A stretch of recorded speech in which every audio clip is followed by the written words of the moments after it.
Hey guys, Ted Bogert with the Ted Show. We're back. We have one of my favorite people, Sheriff Dennis Lemma, is with us from Seminole County Sheriff's Department. Welcome, Sheriff Lemma. Thank you so much for taking time out to have this awesome conversation we're going to have about reform, mental health awareness, and initiatives and things like that. So welcome. Well, thank you for having me on your show again, Ted. I'm delighted to be here. Thank you. It's always great to have a conversation with our officials, and of course, with everything that's gone on, and especially in the past several months, a discussion on reform and what's going on and where the sheriff's department's thinking. And it's good, I think, for the general population, the ones who are reading about things and they aren't sure if they need to worry, not worry. It's good to hear it from the top guys. So. Give us a little background on you before we get into that. I don't know if you were born and decided you wanted to be a sheriff back then, but tell us a little bit about your origin story. Well, my kind of background here is people ask me, when did you know that you wanted to serve your country or community? And I tell them half jokingly that as soon as I was old enough to know that superheroes did not exist, I knew that I wanted to get as close to that feeling as I possibly could. I enlisted in the United States Marine Corps, was honorably discharged from the Marine Corps, used the GI Bill to earn an undergraduate degree in criminal justice and then a master's degree in administrative leadership. And I'm a 28-year veteran of the Seminole County Sheriff's Office. Essentially have worked here most of my adult life and ascended the ranks. Started as a correctional officer, worked as a deputy, an investigator, a sergeant, a lieutenant, a captain, a major. And before becoming the 10th sheriff in Seminole County's history, I was the chief deputy, which was the chief operating officer of the Seminole County Sheriff's Office. So I am honored to serve my country and community and delighted to be here. We're thankful for your service, for sure. I know I am. All right, so let's talk about what's been going on. Obviously, on everybody's mind, it's talk about reform. And so we've had lots of guests on where we talk about what that actually looks like. And I'll kind of give you a couple of things that people ask prior to going live, and then we can have a conversation about it.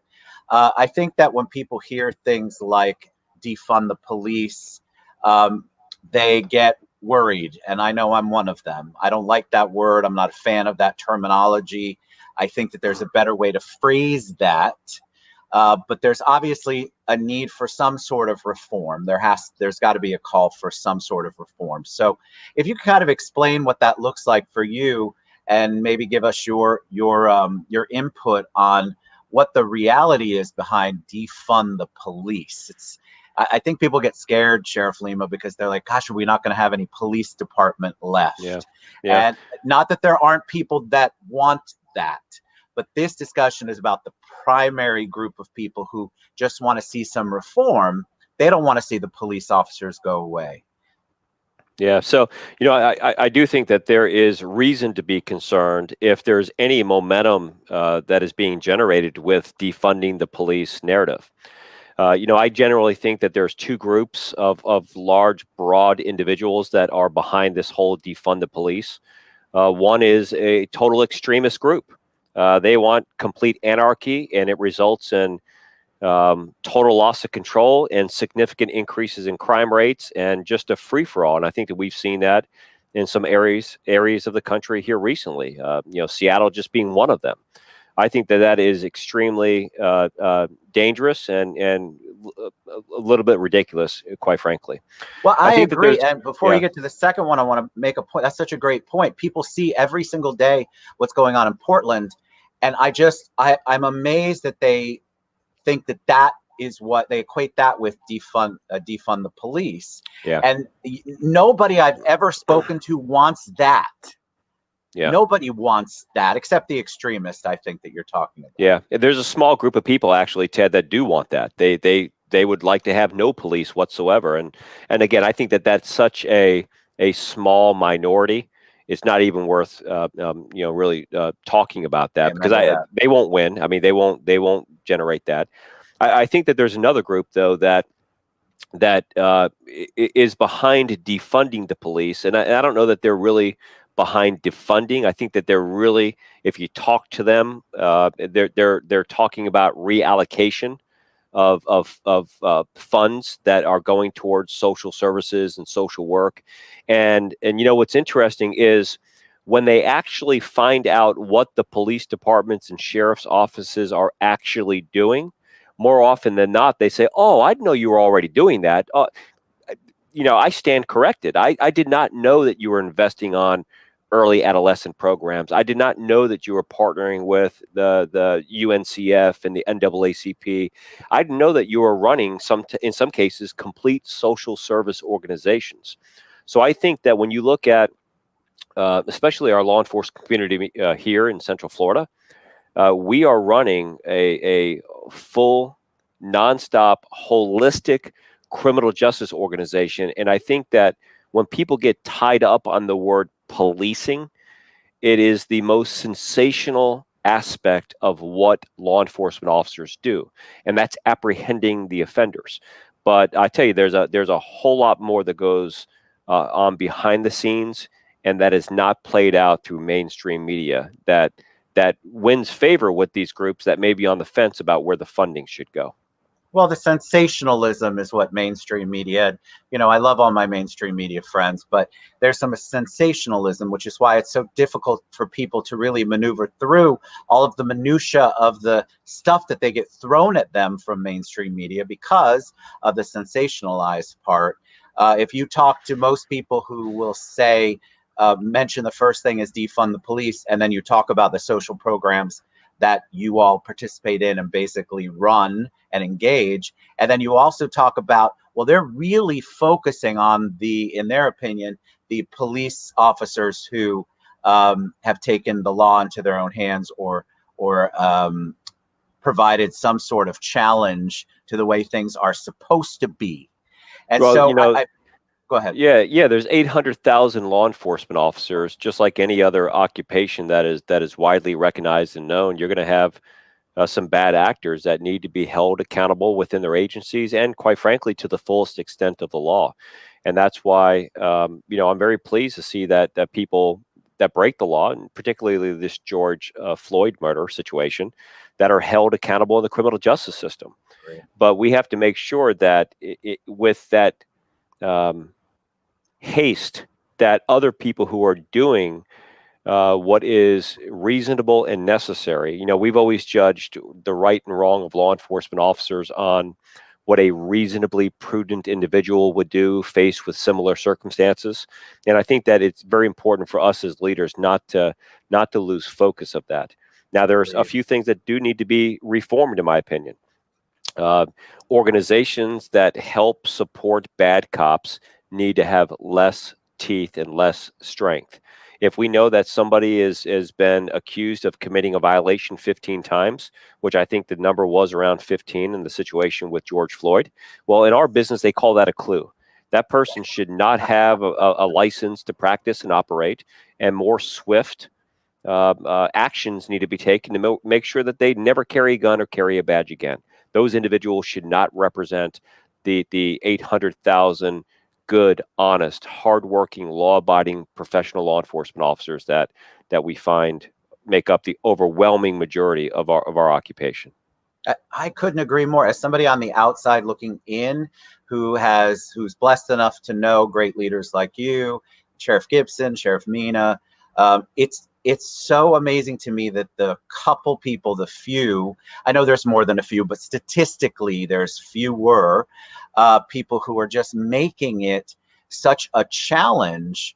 And the people who are out there, I know they'll say, well, a lot of them don't get caught because people don't report them. They're absolutely right. But I think that we're on the right path to changing that, to reforming that, to really making that so there isn't an opportunity for somebody to have 5, 6, 7 plus of the same types of complaints and violations over and over again. And I think that is where so much of the anger comes in, is when you read these stories, a lot of it is repeat offenders.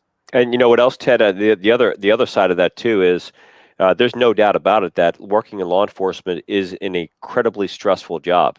And we need to make sure that we're providing support and services to our members where they know that there's individuals internally and externally that they can reach out to and talk to if they're experiencing stress and all of these things that may translate into their actions or behavior while serving the public. So it's not only holding those bad actors accountable, but protecting those people that we have that may need help and services for, whatever stressors that they may be faced with.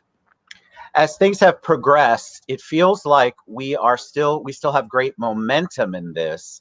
So what are your ongoing discussions like? Like, what are you seeing some things? Do you have some plans to make some changes? What are you going to do in Seminole County as far as reform goes?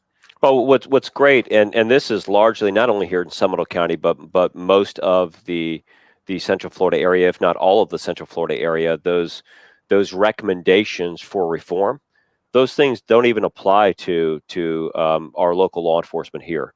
Many of those things, like the unannounced knocks, and these things really are things that have not gone on here for decades. In Seminole County, we do not employ the chokehold as a technique unless all other avenues have failed and there's imminent and constant deadly threat of force against a law enforcement officer. A scenario that I give somebody is, if a law enforcement officer is laying on their back getting stabbed with a knife, well, all rules are out the window at that point in time. But I think that you'll find, looking at our policies, you'll have most agencies here that have the most modernized and sophisticated policies that govern against misuse and ultimately leading to mistrust of law enforcement. But I think that when we look at our history, we have to realize that it wasn't so long ago where you had active law enforcement officers that were racist.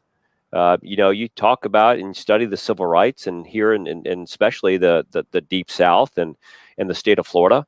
I think that we saw that play out over the past few years with former Sheriff Willis McCall over in Lake County and the Groveland Four, and Gilbert King's book, Devil in the Grove, and Governor Ron DeSantis offering the pardon for the Groveland Four guys. But if you think about it, in the history of our country, 60, 70 years ago is really not that long ago.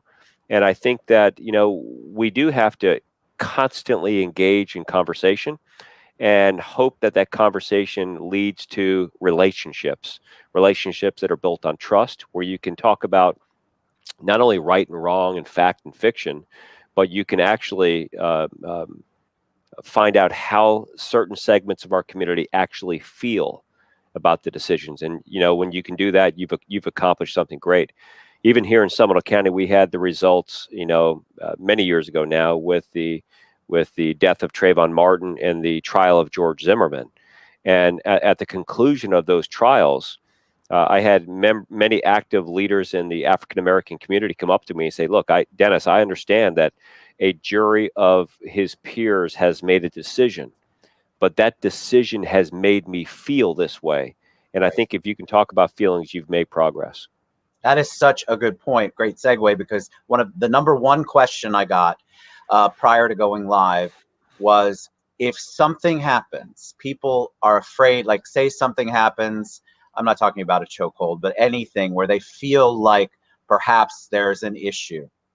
The fear of repercussion was the number one thing that stopped them from saying something. And this is overall law enforcement, not Seminole County. What is the process? What's the best way for someone who feels like they were potentially a victim of whatever to reach out to the right people at the sheriff's department? Yeah. So the easiest way is, call and make a report. I think that if it's a routine report, it's something that you just want to talk to somebody's supervisor. It's not unlike any other form of customer service, where if you feel like you're dissatisfied, you ask for whoever the supervisor is. But on those more severe cases, or in the cases where there's fear of repercussions and all of those things, each law enforcement agency has what is titled a professional standards or a professional review or an internal affairs section. Their purpose is to offer investigative ability on any violations of policy or written directive or state statute. You can also reach out to members of the executive command staff. I know that we don't receive too many complaint calls here at the office, but I can tell you that complaints and comments are something that any CEO of a law enforcement agency would take extremely seriously. I'm proud to say here that one of the checks and balances we have, back to your question about reform, we really didn't have to do much of it because for 25 years or so we've had a citizen advisory board and citizen review board here at the sheriff's office that is represented by a diverse of civilian members from the outside, and they're a great sounding board to make sure that we don't lose touch of reality of how people actually feel. Right. They see something may happen on the other side of a country on television. There is real fear associated with that. And we want to make sure that people feel comfortable with stepping out and making their voice heard. That's why transparency is a big part of this. Body cameras and in-car dash cameras. And I'm extremely grateful that almost every person who carries a cell phone carries a camera with them as well. I agree. I think the fact that we have all of that, where the transparency, I mean, it's there. People can see it. You can film.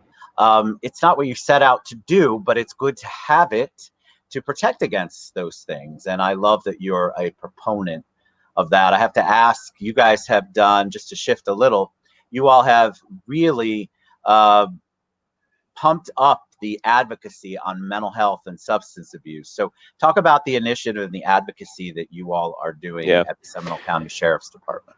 So you have a kind of a couple school of thoughts when it comes to policing and what you're doing, but I will tell you that we here at the Seminole County Sheriff's Office believe that crime is a symptom of another problem, and if we want to make our community safer, we will address those underlying conditions that are present that lead people down that path in the first place. And I think that substance abuse and mental health and poor parenting are all at the top of the list. Not only does it reduce the level of recidivism, but it also saves lives in many cases. And this is why, the governor implemented, some of the recommendations that we made. I chaired a working group for opioid use disorder for Florida Attorney General Ashley Moody, and I was nominated as the vice chair of that force. And then appointed by the First Lady to be the chair of her drug abuse prevention panel. But it wasn't because of anything that I offered, but it was rather the model that we have created here in Seminole County that is helping people navigate a path towards recovery, while at the same time holding those drug dealers fully accountable to the fullest extent of the law, particularly the ones that are dealing deadly doses of fentanyl. We've charged nearly 18 people with first-degree murder here in Seminole County when they've dealt deadly doses of that drug. So tell us, give us just a little quick outline of what that looks like. So you're doing things in a way that obviously is creative and got the attention of the governor's office. What is it about what you do specifically with your officers and your staff that are trained? What's different about what you do that is really spearheading this whole initiative and movement in the advocacy? Yeah, so the number one predictor of whether or not somebody will overdose and die is whether or not they've overdosed and lived.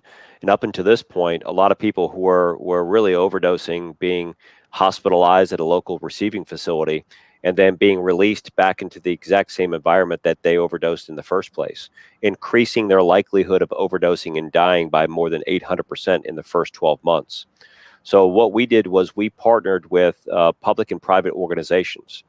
Walmart believed in our program so much that they came and personally delivered a $500,000 check to me specifically for our programs. And they said, we'll be back next year to give you another $250,000 to help sustain this. It's amazing. And then the CEO of Advent Health, Tim Cook, partnered with us on a Hope and Healing Center. And this is a center that's located directly across from our correctional facility. That will be a state-of-the-art medical facility that will open in the next couple of months, where people who are navigating a course to recovery, whether they're a member of the VA, looking for VA benefits, whether they're the uninsured or underinsured population, we have to make sure that medical-based or medical-assisted treatment gets into the hands of the people who are opioid dependent the most. Before this COVID-19, I want you to recall, Ted, that we had 19 people a day dying in the state of Florida to an opioid-related overdose. Wow. More than 80% of those people, were introduced to the drug by Big Pharma, or particularly Purdue Pharmaceutical, because they were convinced that it was not harmful for their health. And when we closed those pill mills down, there are already tens of thousands of people who are opioid dependent and no longer able to get their drugs. So as we come out of this pandemic, my hypothesis is there's going to be a greater need for mental health services. There's going to be a greater need for all types of substance abuse. Think about the amount of children or victims of domestic violence that have gone unreported because they were sheltering in place. So if we're not prepared as a society, and the governor was just in town just a couple of days ago, we had a roundtable talking about this. If we're not prepared to pick up the pieces and offer those services, we're going to have a big problem on our hands, maybe even possibly bigger than the negative effects of COVID-19 itself. I just think it's amazing that you have isolated it out. I mean, you all are looking at the problem rather than a one size fits all. This is the consequence. I think that's so important because there are people. My master's degree is in health services, and so I worked in used to be called HRS, but now it's called something else. I worked in that field for a long time, and I was always amazed that the recidivism rate was so high going back into those facilities because we weren't providing them enough of the tools to be able to handle it once they got back out.